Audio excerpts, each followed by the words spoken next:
존경하는 의원 여러분, 그리고 국무위원 여러분, 부산 동구에서 처음으로 국회의원이 된 노무현입니다. 국무위원 여러분, 저는 별로 성실한 답변을 요구 안 합니다. 성실한 답변을 요구해도 비슷하니까요. 제가 생각하는 이상적인 사회는 더불어 사는 사람 모두가 좀 먹는 것, 입는 것 이런 걱정 좀 안 하고 더럽고 안 입고 온 꼬라지 좀 안 보고 그래서 하루하루가 좀 신명나게 이어지는 그런 세상이라고 생각을 합니다. 만일 이런 세상이 좀 지나친 욕심이라면은 적어도 살기가 힘이 들어서 아니면 분하고 서러워서 스스로 목숨을 끊는 그런 일은 좀 없는 세상 이런 것이라고 생각합니다. 안녕하십니까. 교육학 박사 이종태의 교육이야기 사람 세는 세상 본격적인 방송을 시작하도록 하겠습니다. 교육이 사람 사는 세상과 뗄래야 뗄 수 없는 관계에 있다는 말씀은 지난번에 드렸는데 네. 오늘 처음으로 이제 이슈를 다루는 것은 실제로 한국 교육의 현실은 그런 사람 사는 세상과 어느 정도 가까운가 아니면 얼마나 먼가 이런 현실 진단을 좀 한번 해주시겠다고. 네. 네. 보통 사람들이 교육하면 다 좋은 걸로만 얘기하잖아요. 네, 네, 네. 누구나 다 교육을 받아야 되고 네. 또 학교를 다니거나 교육을 받으면 무조건 잘하는 걸로. 예, 예. 그래서 교육을 받으면 다 사람들이 성장하고 행복해질 것으로. 네, 네. 학교를 안 가면 아이고 넌 학교 안 가고 뭐하니? 예, 예. 요새 세상에서 학교 안 다니고 넌 어떻게 살려고 그러니 그러잖아요. 예, 예. 근데 과연 그런가? 오늘날 우리 학교는 정말 아이들에게 행복할 준비를 해주고 있는가? 예, 예. 정말 사람 사는 세상을 만드는데 학교 교육이 기여하는가? 이런 얘기에서 약간의 의문을 한번 제기해보자. 아, 예, 예. 그런 얘기가 될 것 같습니다. 네, 네. 그 현실 진단에서 가장 큰 문제라고 보는 게 어떤 걸까요? 저는 이제 그냥 피상적으로 얘기하면 우리나라 교육은 아이들을 행복보다는 반대 방향으로 몰고 가고 있다. 불행으로. 불행이란 말 하기가 좀 그래서 아이들을 불행하게 만들고 예. 불행의 끝은 죽음인데 실제로 아이들이 막 자살도 하고 예. 생각도 하고 막 하죠. 예. 그런 게 이제 핵심적인 문제다. 지난주에 잠깐 본 그 노무현 대통령 영상의 말미에 막 그런 얘기가 있을 건데요. 네, 네. 학생들이 이 성적 때문에 비관해서 죽어나 자빠지는 그런 것이 없는 세상. 예. 이게 이제 사람 사는 세상의 예. 주요 구성 요소 중에 하나가 됐단 말이에요. 네, 네. 그런데 이 청소년 자살 문제가 네. 굉장히 오래됐잖아요. 이게 제 기억에 이게 쭉 이어지다가 갑자기 높아진 시기가 언제냐면 1989년, 90년, 91년 이때였어요. 아, 그래요? 네.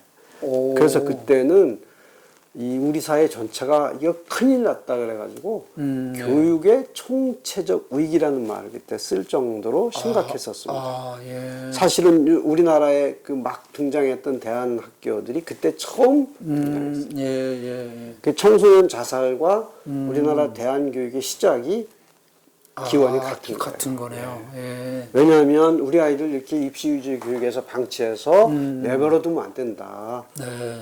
입시 제도를 바꿀 수 없다면 우리라도 뭔가 해보자 하고 시작된 게 이제 우리나라 대한교육의 시초죠. 예. 근데 지금도 부모님들도 예. 어쨌든 학교에서는 공부시켜야지 애들 공부해야지 입시를 잘 가야지 부모님들도 그렇게 생각하는 분들 많으실 텐데. 예.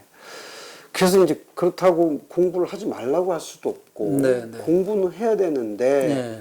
그런데 그 공부가 아이들에게 이걸 만약에 스트레스와 비관, 자살로 이르게 하는 길이라면 그걸 그렇죠. 계속 강요해야 되느냐 네, 이런 네, 거죠. 네. 이제 통계 수치를 이제 보시면 알겠지만 네. 우리나라의 이 자살이 네.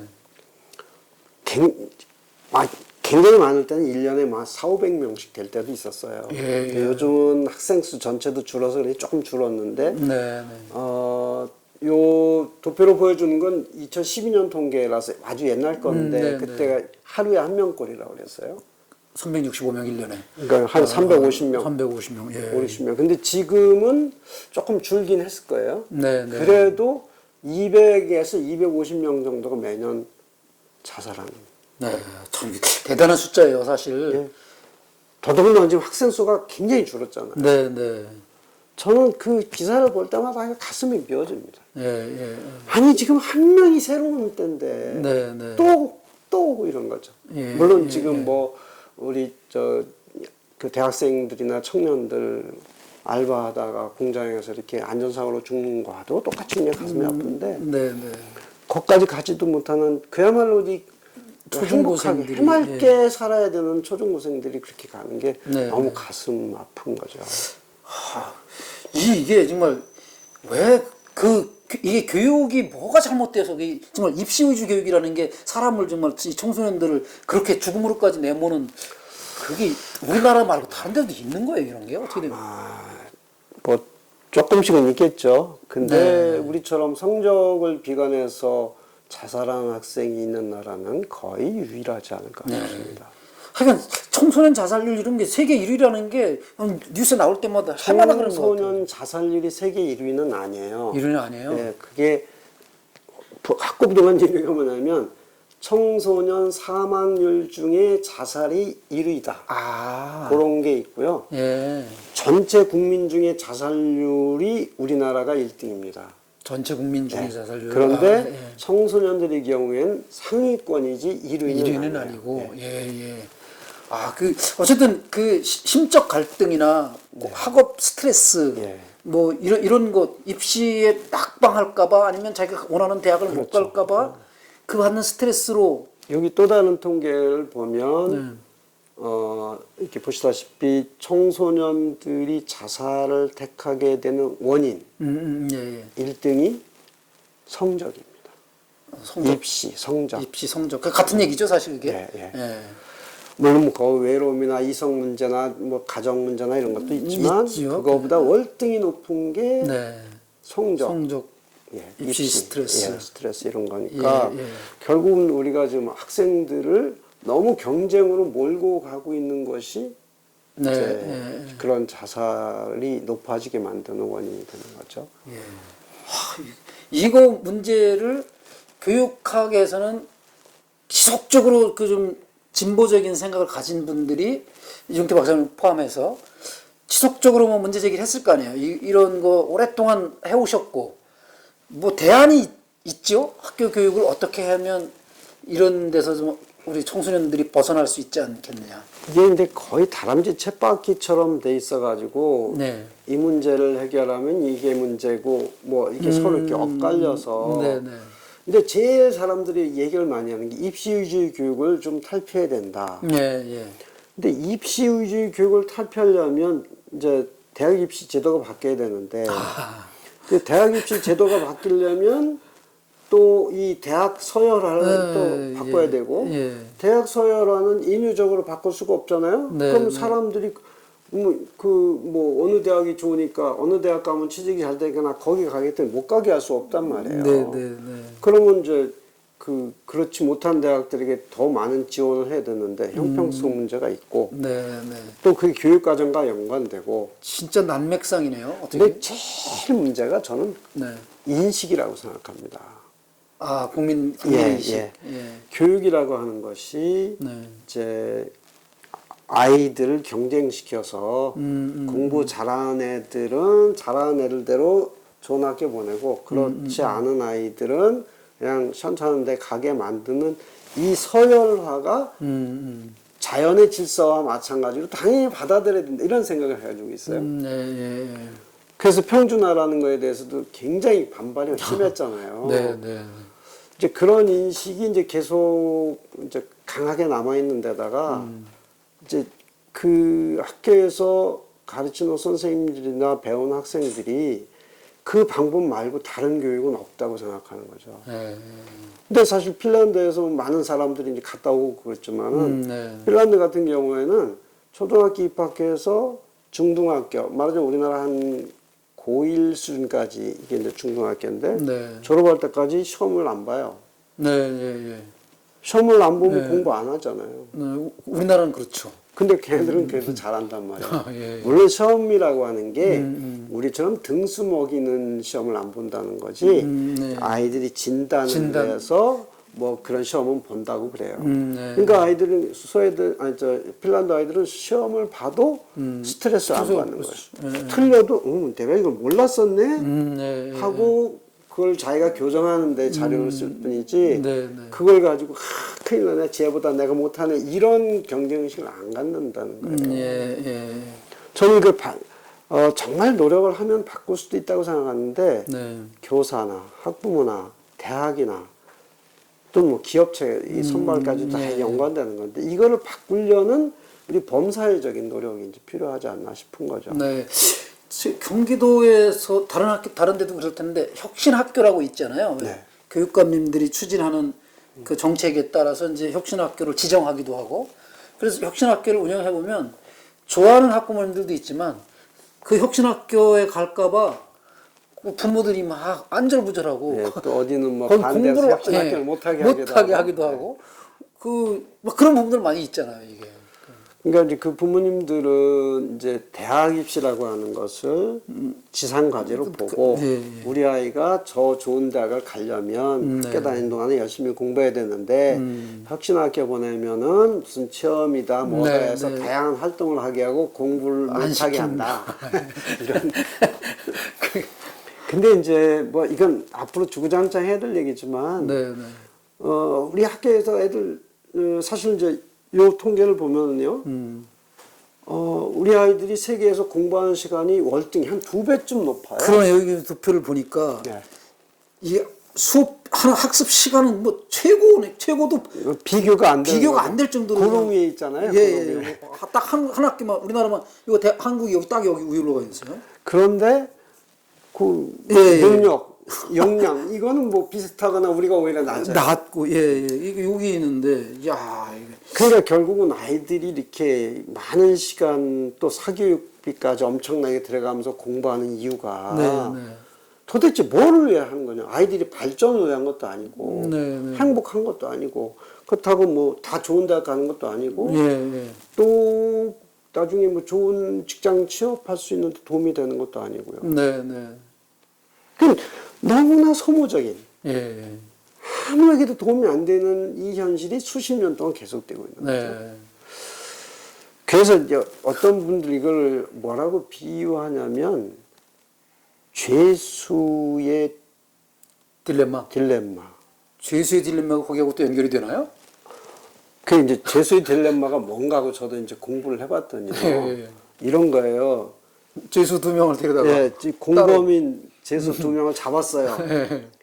근데 쭉 보니까 이게 둘 다 잘못을 했는데 누가 얼마나 더 잘못을 했는지에 따라서 이제 안부로 둘 다. 예, 그걸 이제 벌을 줘야 되는데 같이 놔두면 안 되니까 이제 따로 독방에 가둡니다. 네. 그래서 뭐라고 얘기하냐면 이거에 대해서 당신이 자백을 하면 2년형을 선고받을 거고 네. 만약에 묵비권을 행사하면 아마 6개월밖에 안 살 겁니다. 네. 근데 당신이 자백을 하고 얘는 묵비권을 행사하면 당신은 5년형을 받을 거고 이 사람은 그 훈방될 겁니다. 네, 네, 네. 그러면 죄수가 생각할 때 둘이 약속을 해서 둘 다 묵비권을 행사하면 좋겠는데 분명히 한 제가 놈이 부을 거고. 부을 것 같거든요. 그래서 결국은 다 자백을 한답니다. 양쪽 다. 그러니까 이제 같이 좋은 쪽으로 협력하면 이게 이제 그 둘 다 네, 피해를 네, 덜 보는데 네. 서로 상대방을 불신하고 협력을 안 하면 네. 이제 그 둘 다 피해를 보는 거죠. 아. 저는 과외라든지 학습이라든지 똑같다고 생각하는데 그렇죠. 그러니까 그 많은 부모들이 그래요. 좀 사람들이 사교육을 안 시켰으면 좋겠어. 그럼 우리 애도 안 시킬 건데. 아, 거기서 그 죄수의 딜레마가 나오는 거군요. 예. 쟤를 못 믿는 거야. 저쪽 학부모를. 그러니까 지금 불이 꺼졌나 안 꺼졌나 막 하면서 아니면 제가 얼마짜리 과외 하는가를 몰래 듣고 우리 애는 좀 더 못해서 더 비싼 과외를 하고 그러면 우리 애가 이길 것 같은 거죠. 네, 그러니까 서로 경쟁을 무한 경쟁을 하다 보니까 네. 이게 뭐 옛날에 3당 4락이니 뭐 이런 얘기 나왔었잖아요. 3시간 자면 대학에 합격하고 4시간 자면 떨어진다. 저는 사당오락이었는데 뭐 점점 올라가야죠. 한참 후세대인 것 같아요. 네, 어쨌든 3당 4락. 부모님들이 정말 애들을 그렇게 쥐잡듯이 잡아서. 네. 야, 이게 부모님도 사실은 그 자식이 자살하는 부모님의 심정을 긁어놓으려고 하는 말씀이 아니라 그렇죠. 부모님도 이제 공범인 그런 불행한 현실이 일어나지 않도록 네, 우리 네. 전 사회적으로 부모, 교사, 학교, 네, 네, 네. 제도, 정부까지 나서서 네, 네. 정말 이거는 철저하게 성찰하고 뭔가 대안을 마련해야 되는 네, 그런 네. 거죠. 그러니까 사람 사는 세상이라고 하는 관점에서 볼 때 교육이 거기에 기여하기는커녕 오히려 학창 시절부터 아이들을 이렇게 처참한 상황으로 몰고 간다고 하는 것 자체는 네. 나중에 사람 사는 세상을 만들고 못 만들고를 또 그 이전에 이미 학교가 지옥과 같은 현실이 되고 있다는 거죠. 네. 사람 사는 세상 만들기 전 단계로 가야 될 게 지금 말씀 들으면서 일단 사람을 죽이지 않는 세상부터 일단 그렇죠. 네, 죽이지 않는 세상부터 만들어야 되겠다는 생각. 거기에 정부가 할 일, 뭐 이제 학부모들이 할 일, 뭐 다 이렇게 있는 거죠. 예. 그 교육계에서 할 일, 뭐 또 사회가 좀 해나갈 분위기, 뭐 한두 개는 아닌데. 그런데 이제 이렇게 얘기하면 당장 이제 이걸 시청하시는 분들 중에 특히 이제 젊은 엄마들 같으면은 네, 동의하지 못하는 분들이 많으실 거예요. 네, 네. 네. 그럼 당장 우리의 학교에 가서 경쟁을 하는데 더군다나 한 명밖에 없는데 지금 그 자식은. 우리의 만약에 공부를 안 시키면 우리 당장 나고될 거 아니냐. 네. 그럼 너 책임질 거냐고 이제 막 저한테 몽둥이 가지고 쫓아올지도 모른단 말이에요. 그래서 또 재수의 딜레마인 거예요. 이게 네. 도대체 이러지도 저러지도 못하는 상황. 그래서 울며 겨자먹기로 끌려가는 이 부모님들에게 어떤 소망의 메시지를 드릴 수 있을까? 네. 근데 부모님들도 좀 그런 말씀을 생각한다고 하는 부모님도 계실 텐데 여기 이 통계가 이제 그거 딱 보여주는데 다른 나라는 이 밑에 요 시간 정도 요만큼 공부해가지고 이만큼의 성과를 내요. 우리는 이만큼 공부해가지고 요만큼 성과 내는 거예요. 공부하는 시간이 길다고 그래가지고 그쵸. 성과가 많은 게 아니고 이 가성비가 굉장히 낮은 거예요. 예, 보면 예, 맞습니다. 한국은 이제 구체적으로 들어가면 네, 교육과정, 수업, 평가 이 모든 것들이 다 연관이 되는데 네. 저는 이제 그래서 좀 그걸 일일이 다 말하자면 너무 지루하니까 네, 네, 네. 우선 교육이라는 거를 네. 애들이 행복하게 하는 지름길로 만들어 보자. 그런 인식의 변화가 가장 중요하지 않나. 네, 네. 그래서 며칠 전에 신문에 읽은 아주 저는 인상 깊은 그 기사가 있었어요. 네. 칼럼이었는지 어떤 분이 네. 우리 동네 어떤 분이 이런 분이 있다. 자식이 3명인데 아무도 대학 안 보냈어요. 네, 네. 아이들 공부하라고도 안 했어요. 그냥 뭐 지가 하겠다는 생각이 들면 하고 또 공부할 때가 되면 되겠지. 네, 네. 뭐 굳이 난 고등학교까지만 학비될 테니까 이유는 네가 알아서 해라. 네. 애들이 다 고등학교 졸업했어요. 네, 근데 네. 보니까 조금 알바하다 보니까 요거는 전문학교 가서 좀 공부하면 좋겠다. 전문학교 갔어요. 네, 네. 근데 그 다음에 전문학교 졸업해서 취업을 했는데 네. 그게 또 흥미가 있어요. 네. 그래서 또 공부해야 되겠다. 야간대학 갔어요. 예, 예, 예.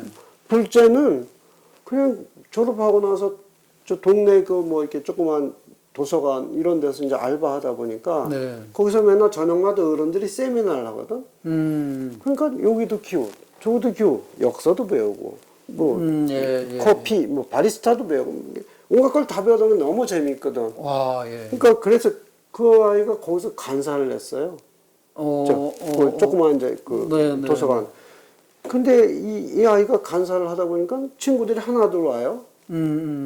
그랬더니 얘들이 거기서 또 학습 동아리를 만들었어요. 오, 그래서 막 같이 모여서 공부하고 세미나도 하고 그러더니 이제 그 중에 나도 이제 대학을 가야 되겠다고 이제 뒤늦게. 지가 공부해서 대학을 가고. 예. 그렇게 하면 정말 뭐 본인이 지가 원해서 가는 거고 네. 누가 시키지 않는데 지들끼리 모여서 공부. 이거 대학 가고 싶다 이렇게 가면 지들도 그럼 누가 뭐라지 않아도 지네들 열심히 공부하잖아. 네, 그렇죠. 이제 이런 식으로 우리 교육관이 바뀌면 공부하는 방식도 달라지고 네. 평가를 위해서 공부하는 게 아니라 공부 자체가 재미있어서 공부하고 네. 꿈 같은 얘기로 들릴지 모르지만 이런 교육을 만들어야 되는데 학교라고 하는 조직 사회에서 그런 것을 만들기 쉽진 않죠. 네. 이게 이제 정부가 고민하고 교육청이 고민하고 교사들이 실천하고 그래야 되는. 네. 그리고 오늘 뭐 첫 시간이고 해서 실제로 이제 깊이 이슈를 하나로 다루는 문제로 들어와서는 첫 시간이나 마찬가지인데 요 사람 사는 세상을 만들자. 그런데 거기에 교육이 오히려 반대로 청소년들을 불행하게 만들고 있다. 그래서 이런 지표가 보여주고 있다. 진짜 사람 사는 세상을 만들기 위해서 이제 앞으로 하나하나 이제 이러이러한 방향으로 좀 나가보자고 하는 대안도 제시해가면서 네. 앞으로 이제 뭐 지적할 문제가 한두 개가 아니니까 그렇죠. 더 지적 좀 해야 되겠죠. 네. 지적실을 좀 더 해보고 한국 교육 현실 진단을 좀 더 해본 뒤에 그거에 대한 차곡차곡 대안도 제시하고 다른 나라 사례도 얘기하고 이렇게 하는 시간으로 가져가도록 하겠습니다. 네. 그 일에서 다시 한번 강조하지만 네. 정말 우리 교육 이대로는 안 된다는 우리 전 국민적인 공감대가 형성이 됐으면 좋겠다. 네. 간절한 희망이 있습니다. 우리 자식들이 더 이상 죽어나가지 않는 그런 교육 풍토를 만들기 위해서 한번 조금 더 지켜봐 주시고 여기서 어떤 이야기들이 나오는지 관심 가지고 지켜봐 주셨으면 좋겠습니다. 지금까지 교육학 박사 이종태의 교육 이야기 사람 사는 세상이었습니다. 시청해 주신 여러분들께 진심으로 감사드립니다. 고맙습니다. 고맙습니다.